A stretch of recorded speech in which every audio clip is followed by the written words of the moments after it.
All right, guys, welcome back to the Basement Breakdown. We're going to be going over UFC 314. This is an awesome card, probably one of my favorite cards that I've seen in a while, actually. Yeah, I'm just trying to think of some of the named cards, but this is one that's definitely going to be up there. Let's start it off quickly. So, we have Alexander Volkanovski going up against Diego Lopez for the title, with the co-main event being Michael Chandler versus Paddy Pimblett. But we'll get there. We're going to start off with the early prelims. All right, we start off with a women's bantamweight matchup. We have Nora Cornell versus Haley Cowan. Haley has had... Haley Cowan, man. She's a women's bantamweight, obviously. All hail Haley. Yeah, she hasn't fought this year yet. She hasn't been too active at all, actually, recently. As far as Nora, she had a canceled bout back in September, the Moicano versus Saint Denis card. Then she fought Jacqueline Kavalantki, and she lost by decision to her, and then she beat Melissa Dixon. Let's go with Nora to win this fight by decision. I don't want to spend too much time on it, so let's go for Nora to win the fight by decision. Marco Tulio versus Trishan Gore. I like Trishan Gore. Marco Tulio's coming off of a TKO versus Ihor Potieria. Yeah, that's a good win.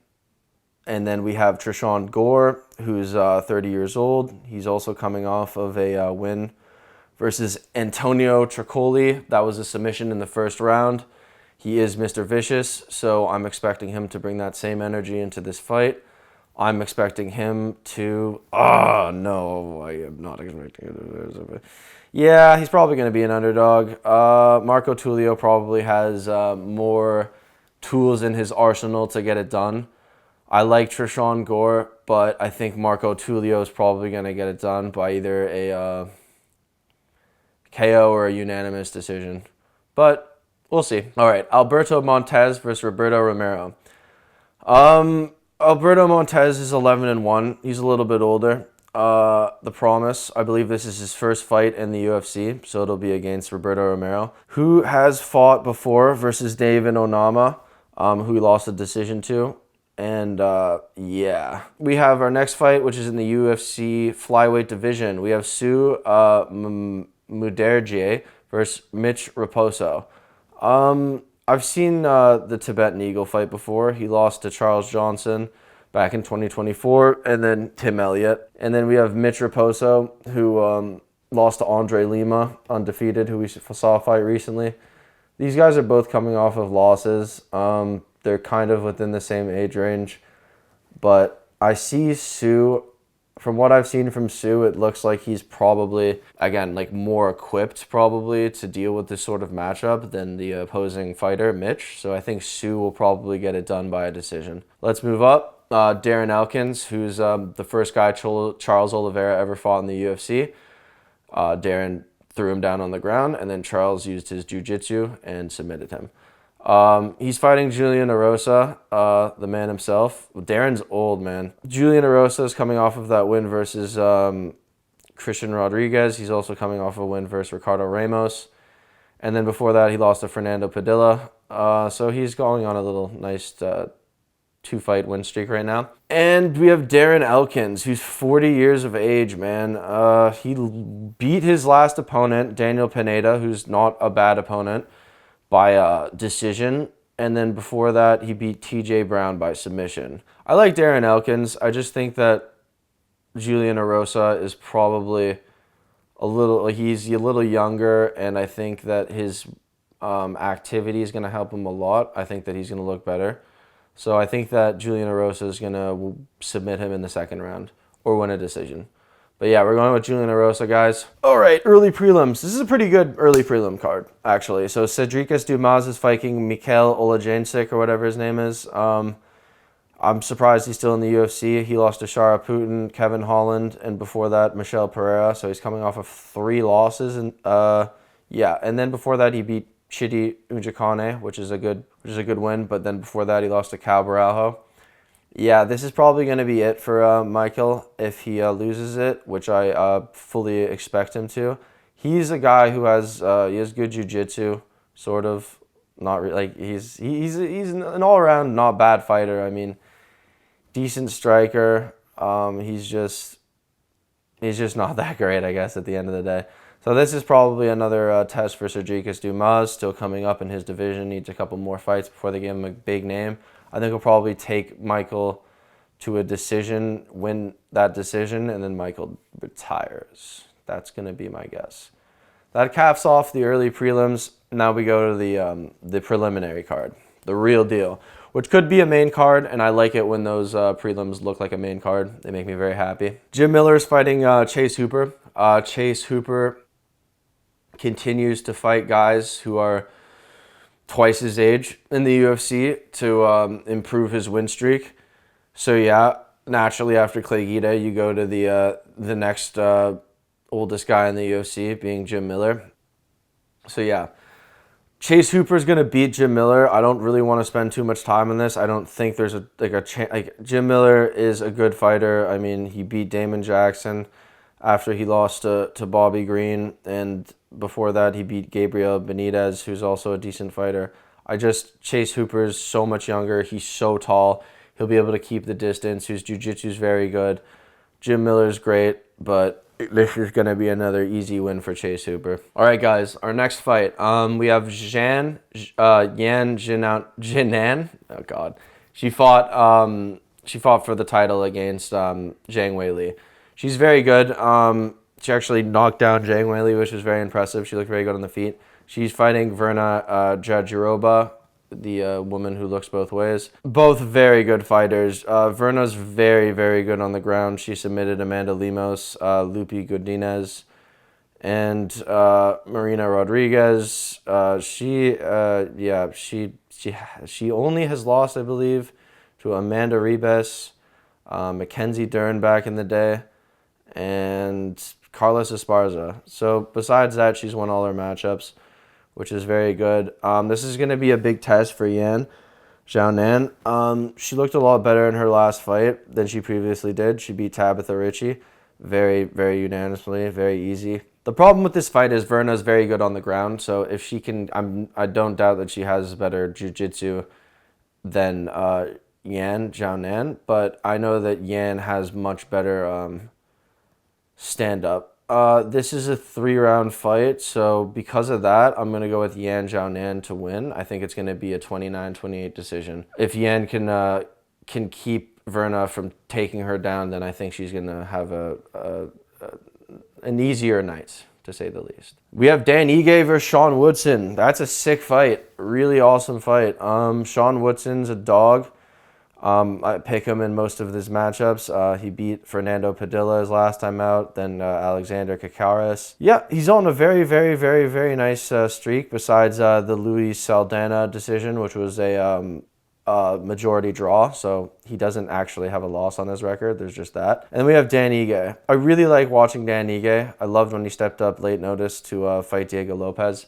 Lost the first 2 rounds and somehow rallied and came back in the 3rd round and definitely won the 3rd round. So there was that. Dan Ige is really talented. I feel like if he pushed more in certain situations, he'd win more fights. That's how I feel about his last fight versus Lerone Murphy, where he drops Lerone, and it was a really close fight. Like, you could argue it for Dan Ige. He just didn't step on the gas pedal enough and do certain things that would have got him the win. So that always worries me sometimes because he's super talented. I just don't know always if he's going to be able to finish. This is a tough fight. The dimensions of Sean Woodson are so much bigger. I think, honestly, that like Sean Woodson's going to win a decision against Dan Ige. I can't really go with like Dan Ige doing anything different. I'm sure he could win a round. He could land some stuff. But I think Sean Woodson has a good chance to keep the distance, land more strikes, and he could even finish him. Not to say that Dan Ige couldn't finish him, but I think Sean Woodson, 29-28 decision is what I'm going to go with. Next, we have Dominic Reyes versus Nikita Krylov. I think that Jan Blachowicz could fight either one of these guys. Whoever wins, it would be a rematch because he's already fought both of them. But I think Nikita Krylov is super talented, and Dominic Reyes has a bit of resurgence in his career right now, coming off of a win versus Anthony Smith and another win versus Ryan Spann. So those are two good wins after, not a win of, sorry, he gets really badly knocked out by Ryan Spann. My bad, guys. But he beats Justin Jacoby by knockout. So that was a nice win, and then he goes on to beat Anthony Smith, and now he's up here fighting Nikita Krylov. Krylov's been there, man, in the top 10 in his division for a while. He's looked very good. Very good. He hasn't fought very often. He didn't fight in 2024 at all. He beat Ryan Spann by submission in the first round back in 2023. And then he fought Volkanovski in 2022 where he won. And then he beat Alexander Gustafsson. He lost to Paul Craig, actually, in the Volkov versus Aspinall fight card. So, yeah, there's that. But, yeah. Oh, God. I don't know. I like Dominic Reyes. He's done very well recently against his opponents. I think that Nikita Krylov is a big step up from an Anthony Smith who was already towards the end of his career, and a Dustin Jacoby who up until recently was on a 4-5 fight win streak, probably almost out of the UFC, until he beat I forget who he beat, but he moved up to, I forget who he fought. It was a guy that Anthony Smith actually beat who was up and coming, and now he's lost 2 fights in a row. Anyways, yeah, I'm going to go with Nikita Krylov to beat Dominic Reyes. I don't know I hope he doesn't get knocked out, Dominic Reyes, but I think Nikita Krylov is going to win a decision against him. That brings us to the end of the prelims. Now we get to the main card. We have Yair Rodriguez versus Patricio Pitbull. Pitbull's coming in from Bellator, or he's coming in from another federation. He's a bit older, 37 years of age. He has a good career. He has a good record. He's a very exciting fighter.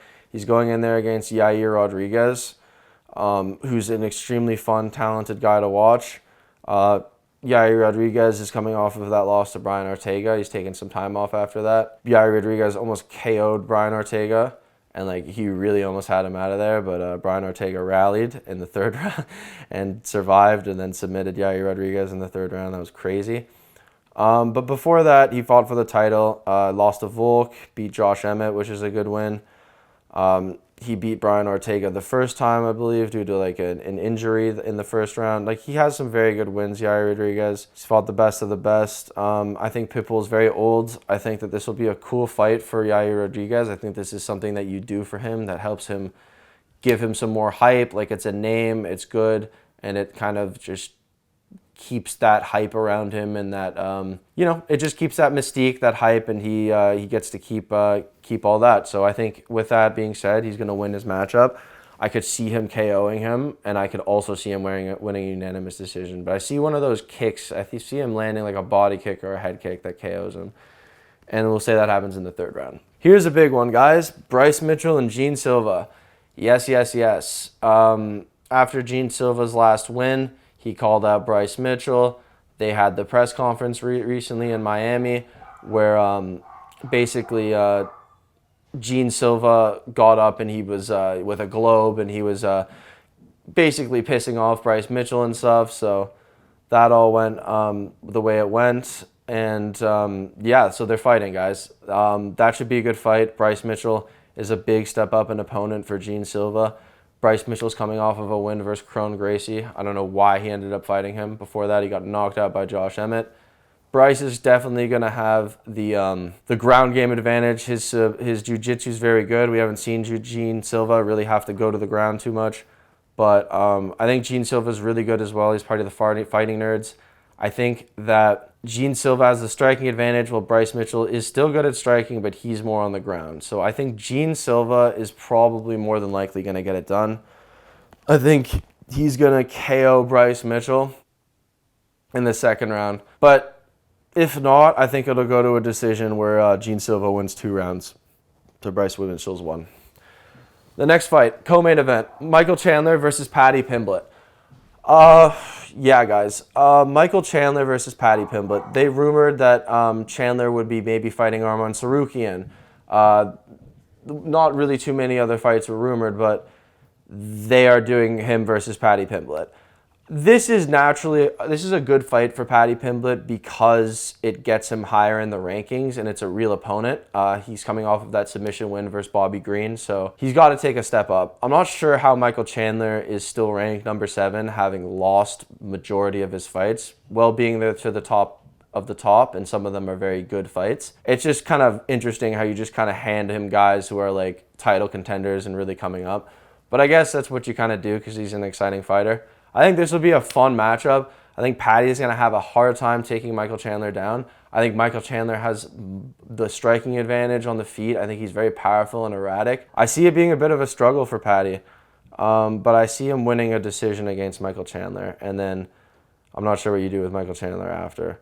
But, I mean, I could see maybe an upset for Michael Chandler, but we're going to go with Paddy Pimblett to win a decision here. And then the big one, guys. Alexander Volkanovski versus Diego Lopez. Diego Lopez. His only loss in the UFC was to Movsar Evloev, which was a good fight where I believe one judge or two judges give it a 29-28. So that was a very good fight for his first fight in the UFC against a guy who still remains to be undefeated. He beat Brian Ortega his last time out. Before that was the Dan Ige fight. Now it's time to fight Volk. Volk's coming off of that loss to Topuria and then Islam Makhachev. This is the big one. This is, yeah, I don't know. Diego Lopez is a lot taller. He's a lot younger. He's coming in with a lot of momentum. And he's looked very good in his UFC fights. I think a hinder on that could be that he maybe gasses. And he gassed in that Dan Ige fight a little bit. And he was sort of gassing a little bit in the, in the Brian Ortega fight. He was gassing a little bit, kind of letting, like, he should have finished Brian Ortega many times, and Brian Ortega was still able to get shots off and kind of survive. So there's that. Volkanovski's had a lot of experience going to 5 rounds with guys, and he's got a gas tank to say the least. The only thing is if he gets knocked out by Diego Lopez, that's not going to be very good. I've picked Volk in his last... No, I did not pick Volk against Makhachev too. I'm very worried that Volk, after being knocked out twice, is not going to come back the same. Granted, he's taken a much longer time to come back this time than last time. But I don't know how popular this is going to be. I don't know if I'm going to be right, but I'm going to go against Alexander Volkanovski for this fight. I'm going to go with Diego Lopez to beat Volkanovski, win the title. Unfortunately, I'm sure that won't be maybe the most popular or the hottest take, but it is kind of what I'm leaning towards. If that changes, then I'll maybe make something brief talking about it. But that's kind of what I'm going with right now. Yeah, guys, this is a really awesome card. I'm really excited for it. It should be very good. Definitely something I'm going to be placing a lot of bets on. And yeah, guys, that's it for this episode. Just another breakdown of a card. Hope you guys are having a great week. And Basement Breakdown out.